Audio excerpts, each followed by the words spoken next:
That's actually one of the original meanings of Hanaf. But when something turns easily, it's Janaf. Hanif in Arabic, actually, Hanfa was used even for a bow. You know, a bow is supposed to be a straight piece of wood.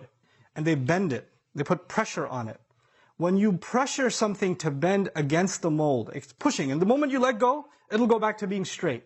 You understand?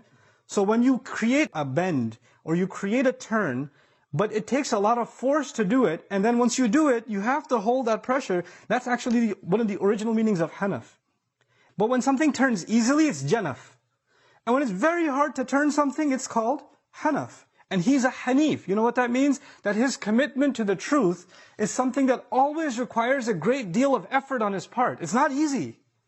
And there's all these pressures for him to just, why are you trying so hard? Go back to normal like it's supposed to be like everybody else. Let go. But he won't. He's Hanif. The Ism Sifa means constantly struggling to bend away from falsehood, to keep away from falsehood. This is his struggle in life. That's actually a lifestyle. In other words, when we become like Ibrahim alayhi salam, then this idea of constantly struggling, constantly being criticized, constantly being questioned, that's going to become your lifestyle. And that sounds like a pretty miserable lifestyle, because if that's what you're going to do, there's always going to be someone saying something negative towards you. And nobody likes you. And that's why, understandably, he's all alone. Kana ummatan. Father let him go. The group of people are trying to burn him alive. He's out traveling by the desert. Inna bura'a'u minkum. The few who followed them had to say, we have nothing to do with you. He was isolated. You would think of that as a very difficult life, but Allah corrects us, our thinking. He wants us to reprogram our minds when it comes to Ibrahim alayhi salam, and therefore our religion. What does he say? In these same ayat, he says, وَآتَيْنَاهُ فِي الدُّنْيَا حَسَنًا.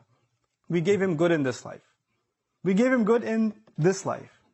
It's easy to recite these ayat. وَآتَيْنَاهُ فِي الدُّنْيَا حَسَنًا. But how do you think about Ibrahim alayhi salam and think a good life, easy life, blessings in life?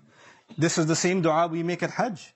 There's no accident that when we go to that rukn and we turn to Allah and say, رَبَّنَا آتِنَا فِي الدُّنْيَا حَسَنًا. It's the same words. Allah used those words for who? Ibrahim alayhi salam. آتَيْنَاهُ فِي الدُّنْيا حَسَنًا. We gave him hasana in this world. And we're doing it at the same house that he built.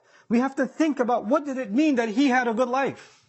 We have to really concentrate on, what does it mean that Ibrahim alayhi salam had a good life? His life was filled with struggle and difficulty. The greatest blessing in this life is if you can remain committed to submitting to Allah no matter what happens around you. Whether there are enemies around you that are trying to burn you alive that they try to do to him, or there are loved ones around you that out of love are trying to bend you, to take you back to the way you were. It doesn't matter what kinds of pressure there are. Pressures that come from love or pressures that come from hate. It wouldn't matter. You will remain Hanif. You will turn away from falsehood no matter what it takes. That is the greatest blessing a person can have in their life.